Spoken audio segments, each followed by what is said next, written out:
My name is Kaito Yajima. I'm a general manager at Super Prime Beef Inc. And today I would like to talk about the comparison raising Wagyu in Japan versus the raising Wagyu in America. And I started working for Super Prime Beef since 2021, and I jumped in this Wagyu, American Wagyu business only for 3 years. So I'm pretty new to the American Wagyu, like raising American Wagyus. So I will mainly focus on how we raise the Wagyu in Japan. And before I get to that point, I really appreciate giving me an opportunity of sharing the information here. I really appreciate Jerry Reeves and Ari for me to have a chance to explain this one. And first, I wanted a little bit to explain about our company. It's called Super Prime Beef Inc. We're the F1 Wagyu business company.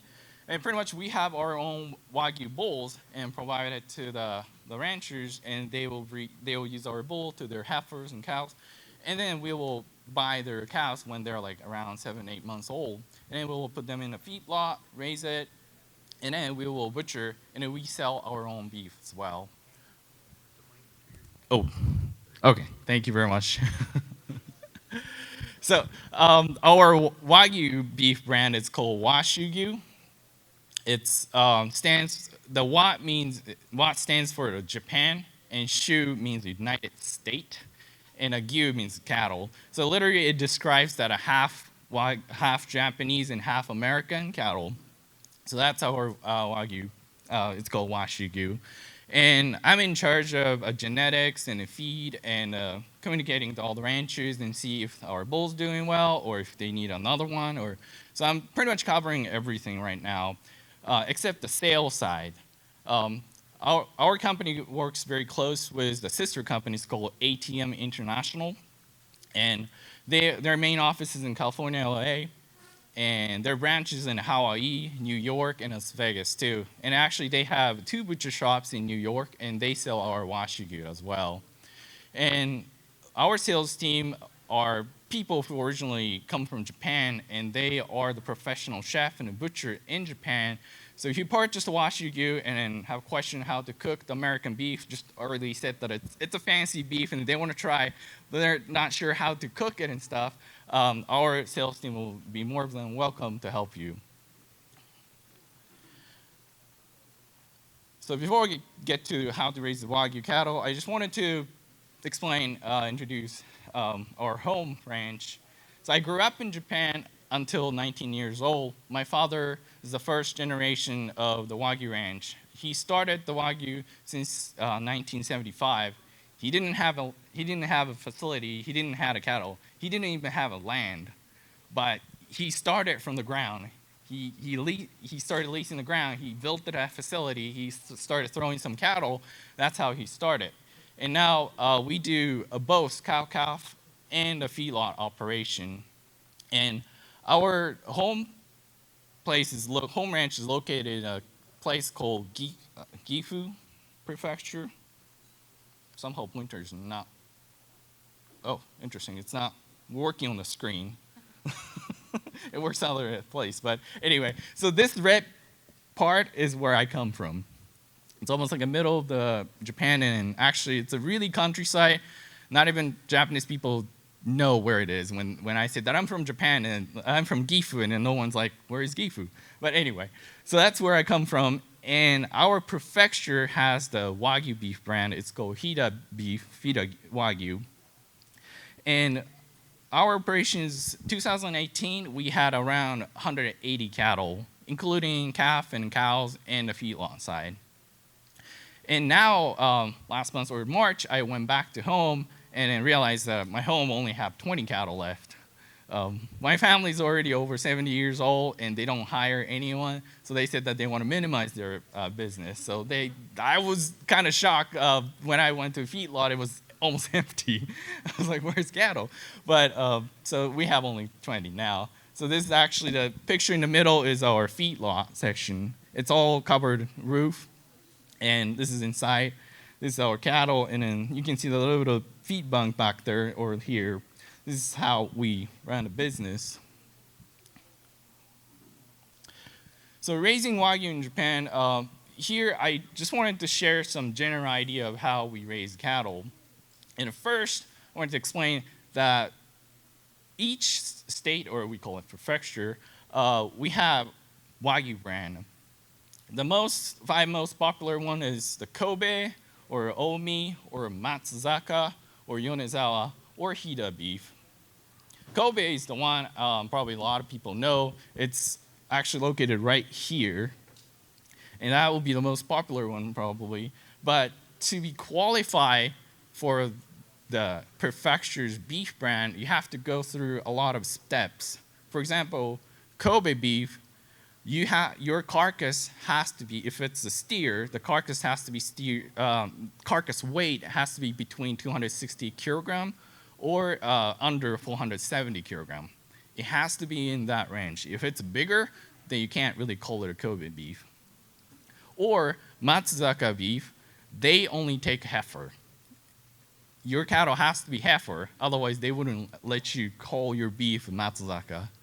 So there are a lot of regulation requirements, but that's how we have their own brand in each prefecture. And I just put a world map right here just to compare how tiny Japan is compared to America. It's almost like a dot. So our operation size is very small, smaller compared to America. So if you have over 200 cattle, your operation is considered already large, very large. And middle size is between 50 and 200, and the smaller operations just 10 to 50. But I realized that when I come to America, if you have 200 cows, I was really shocked, but everyone said that, oh, it's just a side business. I was like, how? Because in Japan, raising cattle is very labor intensive. You have to take care all the time. So I'm gonna talk more details later, but that's how the operation size is in Japan. It's tiny, and same as the feed sources. Because we don't have enough land to raise the cattle or raise the crop, so we have to heavily rely on import. So 2018, our feed self-sufficiency rate, like how much feed we're making in the country, we have only 26%. And if you look at the corn, we only make 13% out of total feed that we feed to our cattle. So most of the feed we're importing from other country. So that's how tiny our country is. So from here, I will simply explain each step, each operation, the cow-calf operation, feedlot, and a little bit of packing plant, and a little bit of Wagyu bull, the sea stock producer as well. Oops. There we go. So first, cow-calf operation. In Japan, our cow-calf operation is very similar to the dairy farm in America, because almost all cows are bred with AI. We don't really have any natural service at all. And we know every single their own cow's bloodline, all the back to 2-3 generation of it. So we pick the best semen straws for each animal, and we breed it as soon as they have a heat. Some people synchronize it if they have a bigger operation, but a lot of people, as soon as they see it, they check it in AI all the time. That's why you have to watch your cow all the time, every day. So, and then that's something actually not too difficult because we don't even have pasture. So we have like a playground, a little bit of land, but usually a cow comes back to your barn, have it feed, and it just stay there overnight, and then go back out next day. So you can watch all the animals, but at the same time, you have to feed your cows every day, morning, lunch, and afternoon too. So instead of rotating the pasture, we have to rotate the pen, because some pen has all the cows that it's about to have a heat, or like they just had a heat. So we have those grouped to make sure that who needs the AI. And once we're done with it, then we have a group of cows that it's ready to preg check and see if they're actually bred or not. Then move on to the actual group that it's ready to go calving. So depending on that stage, we also have to adjust the feed ration because we import all the feed.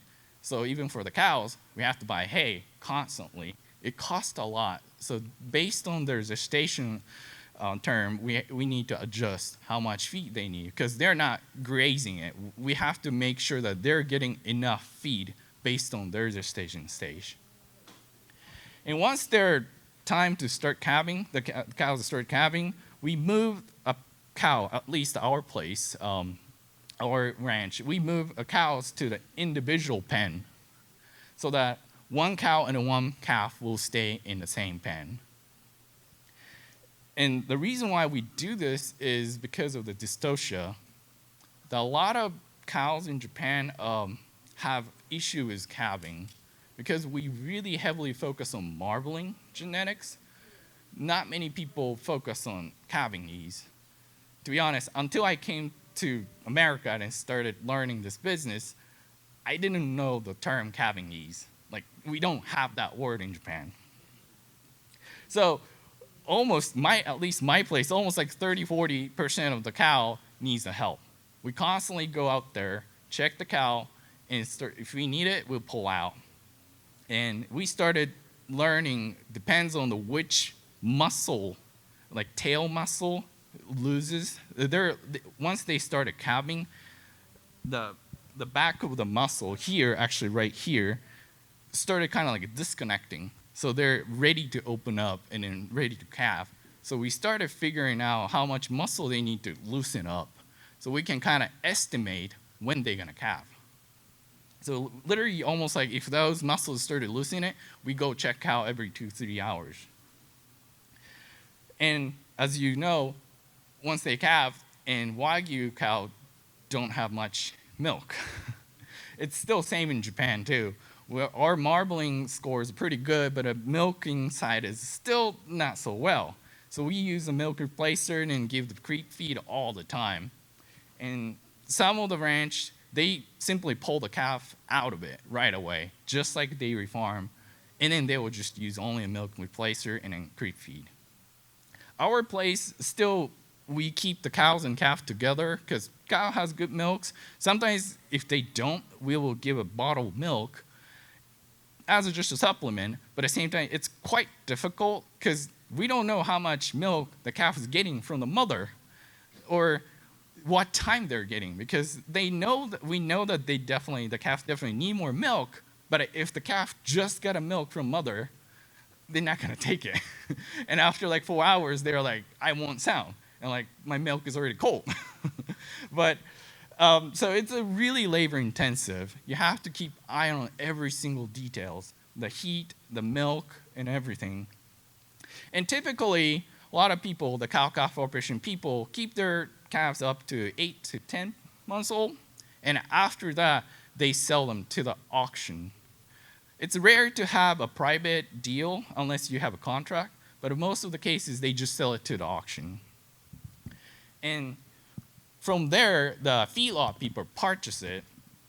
And I just said that each prefecture have their own brand, beef brand, but you can technically buy your calves from outside of the prefecture, your own prefecture. You buy it and then send it to your feedlot, and depends on the requirement, you can still certify as your prefecture cattle. For example, my prefecture Hida beef, there's a requirement that you have to keep your cattle at least 14 months at your feedlot. Otherwise, it's not qualified as Hida beef anymore. So you can purchase the cattle from outside, but you have to follow their requirements all the time. And I just showed at the beginning, but most of the cases, cattle are kept it under the roof because Japan has a lot of rain, no matter what season, summer, winter, we always have the rain. So, and also we don't have enough land. So if we keep them outside, it's gonna be muddy all the time. So to keep them clean and healthy, they'll keep them under the roof. And a lot of cases, they keep only 2 to 7 head per pen when we do the micromanagement. Depends on how much feed they eat. They change the feed ration all the time, maybe vitamins, minerals, proteins, all kind of things. We tweak it. It's like very fine-tuned all the time. And one thing I wanted to bring up here is that we have a lot of we have to put a lot of effort into the feedlot pen management. Because they're always under the roof, they always stay on the same place. Most of the case, the facility have a concrete floor, and then you put the bedding, which is the sawdust. We always put the sawdust on the bottom, but of course they make a mess, and you have to clean it almost every week. And you use the skid steer loader, and then clean it every month. Then you have a lot of piles of stuff that you have to get rid of. So a lot of ranchers have their own facility to make their fertilizer out of it. And then you have to find someone, the farmers, to use your own fertilizer. It's a lot of process. And I realize in America, it's not too much difficulty because people always want a fertilizer all over. So it's not a difficult, but in Japan, with such a tiny land, you have to sell your fertilizer all the time because every week you're cleaning up. So that's something very labor intensive on the feedlot side too. And back to the cattle side. So finally, once you finish your cattle, you send your cattle to the packing plant. The biggest difference is that once you send your cattle to the packing plant, you're done with it. You don't have to touch your cattle anymore. I was very surprised that people here, you send your cattle to the packing plant, and then they butcher it, and then you can sell your own beef. That doesn't happen in Japan. Once you sell it, you get paid based on the carcass grade and weights and everything, and then you never touch your beef anymore. And this is my father just sent me a picture of our cattle. The last one is actually a heifer, and she just got butchered a couple of weeks ago, and she actually had 2,200 pounds in 28 months old, and she's a full blood, of course. So all the micromanagement stuff does help, but just very labor intensive. But it can get to like 2,200 pounds for heifer in the 28 months. And a little bit about the packing plant. And each packing plant always have the grading auditor. It's called Japan Meat Grading Association people. And now Japanese beef, you will see a lot of Japanese beef out here because a lot of packing plant have a program. It's called HACCP. We call it HACCP. That basically, it's a requirement to export the beef from Japan to outside. A lot of Europe country, America, they have to follow that. And also ranchers have to follow this program as well so that our ranch is certified for the export too. And another big difference is that once we send the carcasses, packing plant not gonna deal with the carcass, but butcher people comes to the packing plant, they bid the whole carcasses at the packing plant. And they purchase it, they put the whole carcass on their truck, bring it to their facility, and they make a box beef, and they sell it. So it's another different thing. So a lot of packers here, they butcher it and they sell it, but I realize that it's something that we don't do it in Japan. The other things I wanted to mention is the traceability. Once you purchase the beef, you have like package of beef, just the cuts of beef. It's not like a whole pan or something. But you also get a little bit of label too, and that label have the EID number. And you go online, type the EID, you can tell where the cattle was butchered or where they were raised or where they transferred to where. So all the details, you can actually see it from just the one cut, and then you have it, just the EID information right here. So that's something that you can rely on because you know where the meat is coming from. And lastly, I wanted to talk a little bit about the bull. So at the beginning, I mentioned that almost all cattle are AI'd. And we purchase the bull semen straws mostly from your own state, or prefecture, I should say. The prefectures has their own bulls, and they provide the semen straws for us. Because each prefecture have their own beef brand, so they want a specific beef genetics. Like Kobe beef, they want Tajima line all the time. So they want a specific line. So you wouldn't really have your own private bulls, or you don't want to because the government will ask you. And of course, there are a few private companies out there too. You can buy some new genetics all the time, but depends on where you live. If you want to qualify for your own beef brand at your prefecture, you have to follow that too. And to to select which bull you want to go, we always have the carcass data. So the semen straw that you're buying is always over 5 years old, because bull will start testing their own carcass. They started testing on the heifers and see how well they do on the carcass side. It takes a whole 5 years because bull will turn into 2 years old and then breed it, and it takes another 3 years to butcher the offspring. So now you see all the data, and also you will see the data of the combination, which bull and which cow. That way, you will see what combination works well for your own cow. Because you have your own genetics line, and you will see which bull will be the best based on the data. So that's the carcass data we have to pick the bull semen straws. And also recently we started the genomic data as well, because we have a great traceability based on all the EID. We know which genetics is from, which cattle has which genetics. So basically the carcass weight, yield, ribeye size, berry, or like this part of the size, or back fat and marbling. Based on those 6 information, we make the carcass data and then provide it to people, and then we can purchase. And lastly, I wanted to mention this. Coming to Japan, visiting Japan, more than welcome. Please come to Japan. They have a great food, great culture, all kinds of entertainments.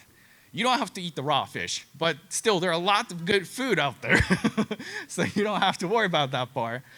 But if all the people, especially people here, comes to Japan, I believe they want to visit the ranch. If you do so, please leave your boots at your home or your clothes. Because you think that it's okay, your boots is clean enough, and walk into somebody's ranch in Japan, you might introduce a new disease in there. 2010, we had a foot and mouth disease. We ended up killing 290,000 cattle and swine. 2018, we had a swine fever, and we killed over 350,000 animals. Just because somebody stepped in. I mean, we don't know the exact reason, but I'm just saying that if you go there, I want you to be really careful, because people out there may be very nice, and then they will say that, oh, just come in and it's okay. But there is always risk. Like last time when I went home last month, I used my own like running shoes to go back to Japan, but I know that I'm going back to my home. So I throw away my own shoes, buy new shoes in Japan, buy new clothes in Japan, and I went home. Just because I don't want anyone to have this issue, because this could be a whole, not only your ranch, but entire people around your ranch would have the same trouble. So this is the end of my presentation, and if you have any questions, please let me know. What's your diet for finishing? What constitutes the ingredients for the diet for the animals? For our finishing cattle? That would be a great question. Might be difficult to answer right here, but but mostly grain finishing. We do heavily rely on the grain finishing too, so that's how we do too. Yeah. Any other question? Is it local laws or a national law that prevents any more semen or genetics coming out of Japan? It's country's law, I believe. They literally stopped that because it's a national treasure. So we can't really expose that. We can't really leak that information or genetics out of the country. So we're not allowed to. So if you ask me, please, I just can't. Go ahead. In marketing here in America with the Wagyu, I've heard the term American Kobe beef Mhm. thrown around. Is that not a proper use of the term, being Kobe is a Yeah, yeah, I heard that they're like Kobe beef in America too. I'm honestly not sure if it's actually the beef from Kobe or they just name it that way. I'm honestly not sure. But one thing I can tell is that they do have a very strict rules, and cattle has to come from Kobe to be certified as actual Japanese Kobe beef. Any other question?